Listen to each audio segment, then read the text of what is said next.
Hello everyone, আসসালামু আলাইকুম। Welcome back to cooking চ্যানেলে আপনাদের সবাইকে স্বাগতম। আপনারা নির্ঘাত দেখেই বুঝে গেছেন আজকে আমি আপনাদের সাথে কী নিয়ে হাজির হয়ে গেলাম, আর দেখে জিভে জল এসে পড়েছে, তাই না?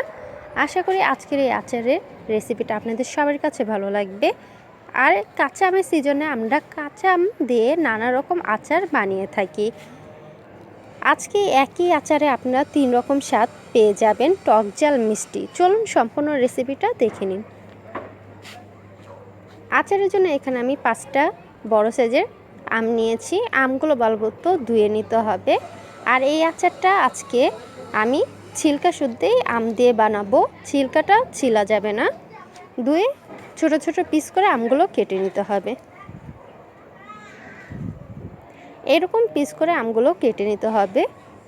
একটা আম আমি 6 পিস করে কেটে নিয়েছি। বেশি ছোট করতে যাবেন না, বেশি বড় করতে যাবে না। 3 টেবিল চামচ সরিষা গুঁড়ো দিয়ে দিয়েছি। এখানে সাদা সরিষার গুঁড়োটা নিয়েছি, আপনার চাইলে সরিষা বাটাটাও দিতে পারেন, আর কালো সরিষাটাও নিতে পারেন। সামান্য পরিমাণে হলুদ দিয়ে দিব, দিয়ে ভালো মতো মেখে নিতে হবে। আর একটা কথা, আমটা দেওয়ার পরে পানিটা অবশ্যই ঝরিয়ে নিতে হবে।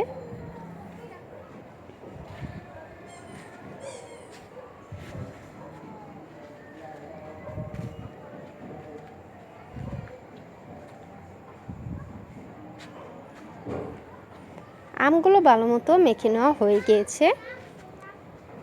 এখন একটা বড় সাইজের সসপ্যান নেব। আপনাদের ঘরে যদি সসপ্যান না থাকে আপনারা কুলার তো শুকাতে পারেন, না হলে বড় সাইজের কোনো প্লেটও শুকিয়ে নিতে পারেন। আমগুলো একদিনের মতো রোদ্রে শুকিয়ে নেব। আপনারা যদি রোদ্রে না শুকাতে চান তাহলেও চুলার নিচে শুকিয়ে নিতে পারেন।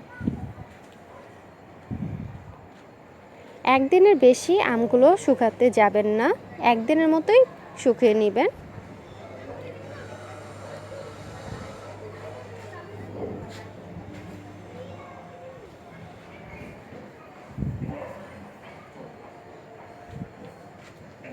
একদিনের মতো আমি আমগুলো শুকিয়ে নিয়েছি। এরকম করে আমগুলো শুকিয়ে নিতে হবে। আপনারা যদি 2-3 দিন আমগুলো শুকাতে চান তাহলে আমগুলো অনেক শুকিয়ে যাবে, আচারটা ভালো হবে না। চলুন এখন আচারটা বানানো দেখে নিন। এখানে আচারের জন্য আমি 1/2 কাপ সরিষার তেল নিয়েছি। যখন তেলটা হালকা গরম হয়ে যাবে তখন আমগুলো দিয়ে দেব। বেশি গরম তেলে আমগুলো দিতে যাবেন না, তাহলে আমের ছিলকাটা পুড়ে যাবে, দেখতে ভালো লাগবে না, খেতেও ভালো লাগবে না, তিতা হয়ে যাবে। এই পর্যায়ে চুলা আঁচটা একবারে কমিয়ে রাখবেন। কমিয়ে 2 মিনিটের মতো আমগুলো তেলে ভেজে নিতে হবে।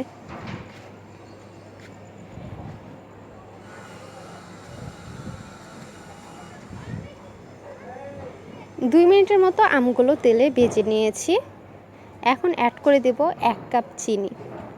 5টা আমের জন্য 1 কাপ চিনি লাগবে, আপনারা চাইলে কম বেশি দিতে পারেন।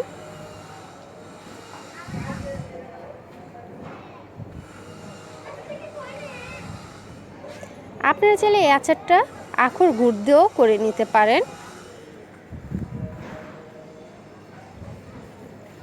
স্বাদে একটু ডিফারেন্ট হবে আখের গুড় দিয়ে যদি আপনারা এই আচারটা করে নেন।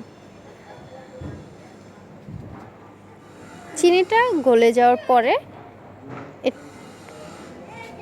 যখন এরকম চিনিটা গলে যাবে তখন সামান্য পরিমাণে এখানে পানি অ্যাড করে দিব। আপনারা দেখি বুঝতে পারছেন আমি এখানে 1/2 কাপের থেকেও কম পানি অ্যাড করেছি। আর এই আচারটা রান্না করে নিতে চুলা আঁচটা একবার কমিয়ে পরে রান্না করে নেবেন। চুলা আঁচটা বাড়িয়ে রান্না করতে যাবেন না এই আচারটা। এখন অ্যাড করে দিব, আগে থেকে আমি শুকনো মরিচ তেলে গুঁড়ো করে নিয়েছি। 1 চা চামচ শুকনো মরিচ গুঁড়ো অ্যাড করে দিয়েছি। জালটা আপনারা আপনাদের পছন্দ মতো অ্যাড করে দিবেন।